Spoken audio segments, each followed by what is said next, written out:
Olá, seja bem-vindo, seja bem-vinda à nossa aula de língua portuguesa em preparação para a segunda fase do concurso literário. Eu sou a professora Maria Antônia Maia e hoje daremos continuidade ao nosso estudo sobre a crônica.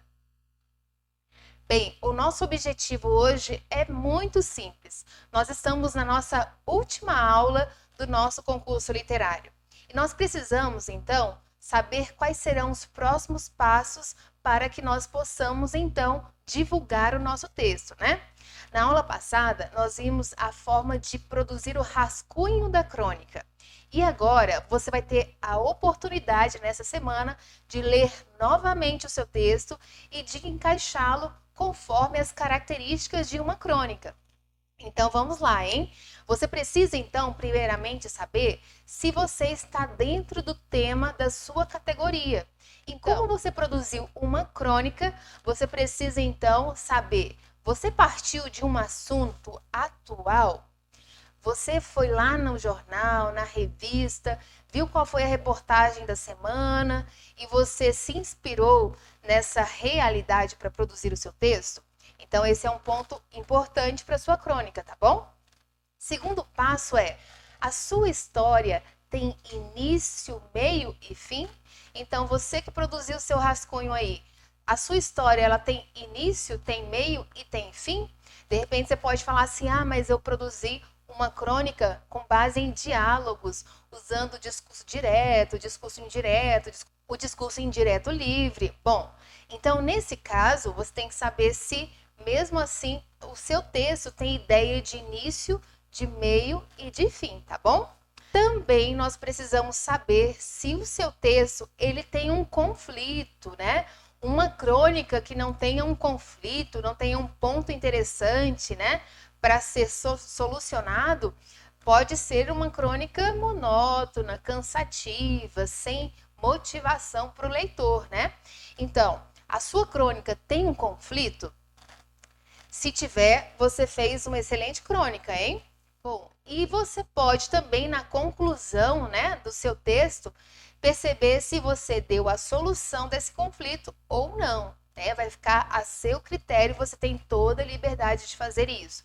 Mas perceba bem, a crônica ela tem todos esses passos, né? Nós temos o personagem, nós temos o tempo na crônica, nós temos toda a situação, né, que é o enredo da história, o conflito, nós temos o narrador do seu texto. Então, você escolheu o narrador observador ou narrador personagem? Então, tudo isso aí tem que ter também na sua crônica, tá bom?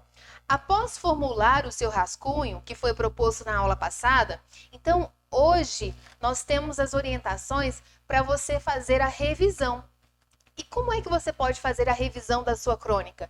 Você pode observar o espaçamento dos parágrafos, se você fez em forma de diálogo, se tem na outra versão marcando os diálogos, né?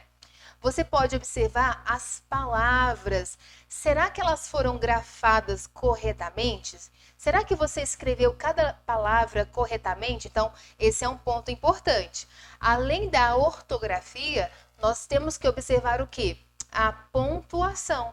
Então, você pontuou conforme tem que ser pontuado? A pontuação é a parte importante para que a gente tenha, então, um texto também coerente, fluido, né? Para que as pessoas entendam o que foi aquilo que a gente escreveu, tá bom? Então, ortografia, pontuação, tá bom? Bom, o próximo ponto é o capricho da letra, né? Você com certeza produziu o seu texto manuscrito, né? Você foi lá na página do Ciranda, você baixou a sua folha da redação, né? E é nesta folha da redação que você vai passar o seu texto definitivo, após todas as correções.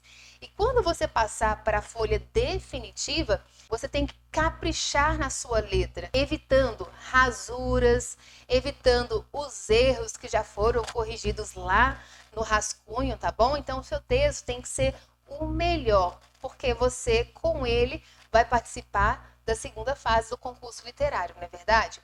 Então você percebeu que para passar para a folha definitiva, a gente precisa de uma paciência, a gente precisa de atenção, a gente precisa de capricho para passar então esse texto para a folha definitiva? Percebeu, né? Pois bem, e é assim que eu quero ver o seu texto, com capricho, com zelo, tá bom? Para que ao ler eu possa perceber realmente que você fez tudo isso dentro do seu texto, tá bom? Bem, e aí também lá na página do Ciranda das Artes, você vai encontrar o formulário, não é verdade?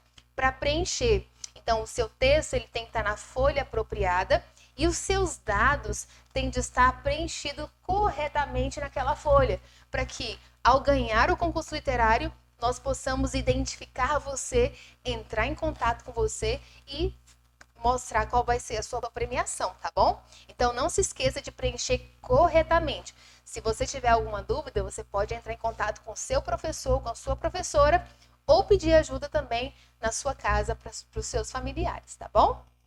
Gente, bem, foi uma jornada muito divertida, não foi? Foi uma jornada que nós aprendemos muito, não é verdade? Eu acho que você aprendeu muito, não é verdade? Tanto na primeira fase quanto na segunda fase do nosso concurso literário. Então, nós vamos ficar por aqui, esperando que você nunca deixe de escrever, hein? Você aprendeu 2 gêneros textuais muito interessantes na primeira fase e na segunda fase. Não deixe de escrever. Leia muito para você ter muita criatividade e, além disso, escreva, pratique a sua escrita, hein? A gente quer ver vários textos seus aí ao longo da sua vida estudantil, tá bom? Então, obrigada por você ter ficado conosco nas nossas aulas e não se esqueça, hein? Não deixe de escrever. Um abraço e até breve.